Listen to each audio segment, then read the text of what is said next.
What's going on, everybody? So today I'm going to be bringing you another review for you guys, and if you couldn't tell by the title, it is for HBO's original series, The Deuce, Season 3, Episode 8. Now, this is the series finale, or it was the series finale. I've been watching this show ever since Season 2 started airing. I missed out on Season 1 because I don't think I had HBO at the time when it was airing.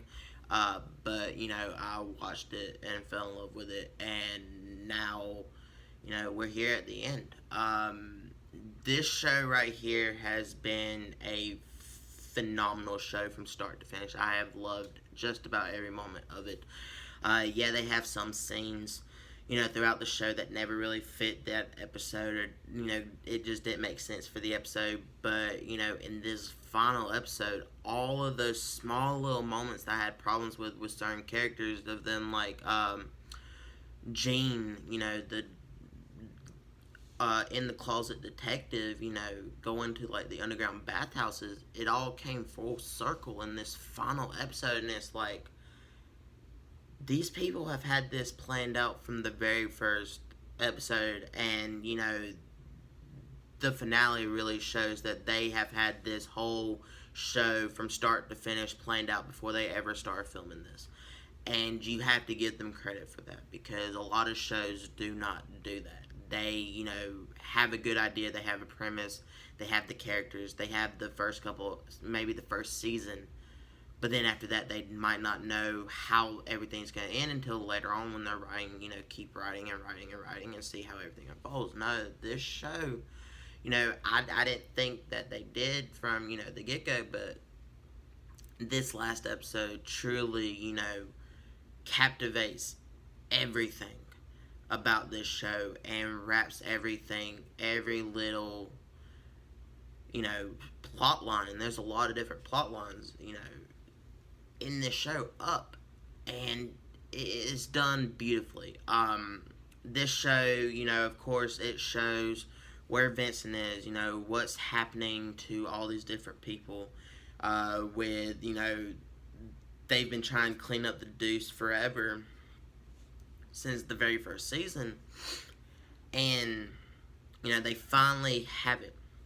They're finally getting it with the AIDS epidemic breaking out. They were able to close the bathhouses. They were able to close the broth, the parlors, massage parlors, so that way the mayor didn't look homophobic, by just closing down the bathhouses. That way they could close down everything and get the whole sex industry out of, New York. And then they all realized that they're really not changing anything yet. They just took that land and have pushed all those people away to a different part of town.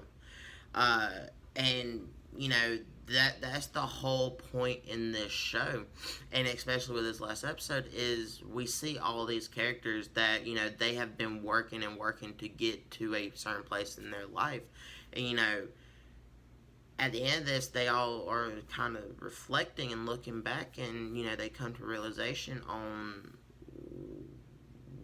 I didn't really do anything. Like, everything that I've done in the past 15 years has really been for nothing. And Vincent even kind of says it, and it's hard to imagine that you could do 15 years of life and then have to reflect back on that it was just for nothing. You didn't accomplish anything. You lost all these people when they didn't have to be lost because of the choices that you made.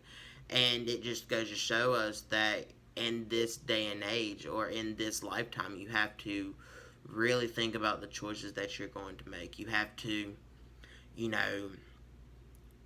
deal with those consequences, because choices have actions, and those actions can lead to either really well or really bad. And in this case, they had, they thought they were having the time of their life in the first couple seasons, and then, this whole third season, which I have loved this third season from start to finish. This is by far my favorite season.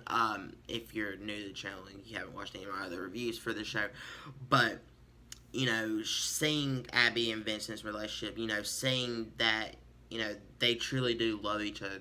They're not meant for each other. They had their time, and they love their time together, but at the same time, it's just it didn't work out. Abby came into a bar in the very first season. She was going to college, she was an activist, yada yada yada, and she ended up just getting close to this one bartender, and then she stayed around him for 15 years, and she basically dropped everything that she was going to college for and stuff. And it's kind of bittersweet that 15 years later, at the end of this show, she's decided to go back to college. Vince, working, busting his ass, all he ever wanted to do was own a bar, own a club, be the life of the party, typically. Not the life of the party, but be able to host the parties and control it. And after succeeding in all of that, he still lost everything. And because of his, passion of always wanting to go after that, he was kind of left with nothing. In the way that he went about it, because he basically, he went about it a certain way with the mob, and yeah, he thought he was helping his brother-in-law, after he lost his union job, and, started with the brothels, and he thought he was helping Paul and Abby, and ultimately, at the end, without, I can't remember the main dude, not Longo, but the dude that Longo killed in this past season. His name will come to me. You know, without him, they were never going to be the same. He did all of this stuff, and they all did this stuff, and it got them nowhere. It didn't. Yeah, they had really good years, but at what cost at the end? And that's really what this show, has talked about. And then you go into like Candy. Candy's storyline has always been the most fascinating to me. Going from being a prostitute on the street, managing herself, to going into a porn star, going into directing, and then this last season, she got a boyfriend. She is very independent, wanting to do everything herself, and she has this great idea for a film that she wants to make, and because she's a pornographer, she can't, she thinks it has to have fucking, and then she films it, and she gets all caught up in this isn't gonna be anything, it's not gonna be worth it. And with everything going on, with her going back into being acting in a porno, and she really got to see how the industry has changed, how these new directors and how the porn industry is going. They trick you into doing a shit ton of fucking and stuff that you might not necessarily have agreed to in the beginning. And she kind of you could see it when she was on the set in LA. You could kind of see how she saw what Lori saw, and kind of could understand that, and that kind of told her basically this is all that there is for me. There's no getting out. I'm not going to change this industry, and I'm not going to succeed. I'm a pornographer. I'm just going to shoot people fucking for the rest of my life. That's who I am. That's what I do.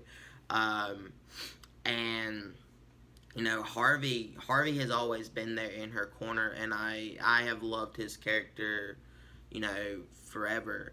And it really is the relationship between Harvey and Candy, that is the love story in this show. There is a couple of love stories, but this that is the one. That relationship has always been the most fascinating to me. That and Vincent and Abby's, for some reason. But you could really see how much they care for each other. You could all really see how much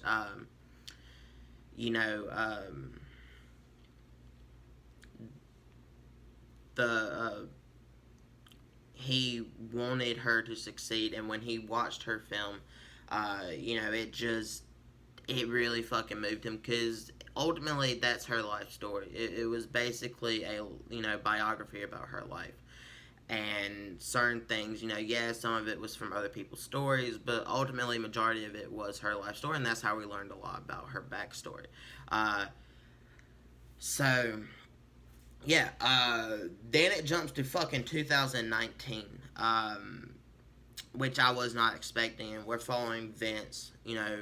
He's in town, and, he's at this bar in 2019, and he is, kind of making fun of the bartender, telling him that, how can you pour a regular and honest drink if you something, I can't remember the exact line, but then it shows him walking through New York, and his old, the Deuce basically is where he's walking through, and where we get to see all these old characters: Cece, Rodney, the bigger prostitute that got murdered by getting pushed out a window, Lori, and this bittersweet ending of Vincent basically seeing all these people that he has lost throughout his years, through the decisions, being haunted by his past in a way. And I love the way that it ends with him walking down the subway with Frankie. We know that Frankie's not there, but like that, because it shows him with Frankie, and then it cuts to Vincent by himself walking down the stairs, and then it cuts to a backhand shot of both of them walking down with Frankie's arm around Vincent. Love that ending for this character. I love that whole moment. You saw Candy, because Candy had just passed away at 73 years old, because he saw that in the newspaper. And then, of course, we got a little bit of snippets of certain things about other characters who had lived, like Vincent's nephew, the one that was the Wall Street person that got arrested. Apparently he is constantly doing that, getting arrested for stock trading and shit like that, in stock information, something like that. Or it was either that, or, because the brother-in-law, I'm slipping on his name, passed away, I guess, after, they kind of cut away from his character from going back to the Union, kind of cut away from him, but he passed away a little bit after that, before the sentencing of his son. So I don't know if that was that, but either way, he ended up passing away. Just a really phenomenal ending to this series. I loved it. I'm gonna give it a 5 out of 5 stars. I really didn't think this is how they were going to wrap it up, by no means. I like the scene of them showing Abby walking through after events, and it shows everyone walking through Times Square. And Abby walks through on her cell phone talking. I guess she became a lawyer. That's what I'm guessing. Let me know that in the comments if I'm wrong about that. But yeah, fucking phenomenal finale for this show. Really did enjoy it. So comment down below, let me know what you guys thought of this. Let me know if you watched all my reviews, you stuck with me through this whole entire series, reviewing it from season 2. So like I said, I missed season 1. Also let me know, have you researched the time period that they actually covered? Because I have, and they stuck really true to it, and they actually talked to the actual Vincent, in the story. His character and his life, and all that stuff. Really fascinating research into it. If you like this show and you want to like more about the true story and everything that was going on, with it, just research it. But yeah, also comment down below, let me know who your favorite character is. But anyways, guys, in the description I have links to all my social media platforms, so follow me over there for updates on me, my channel, stuff like that. Also, if you have any other TV shows you'd like me to review weekly, or any Netflix original shows, or any movies you'd like me to review, leave them down in the comments, or hit me up on the social media, and I will, review them for you guys. But anyways, guys, if you like this video, hit that thumbs up button, because it really does help me out. I'll share it with everyone that you know. And also, hit that subscribe button for more awesome content like this, and the little bell icon to be notified when I upload. And I'll catch you guys in the next one. Goodbye.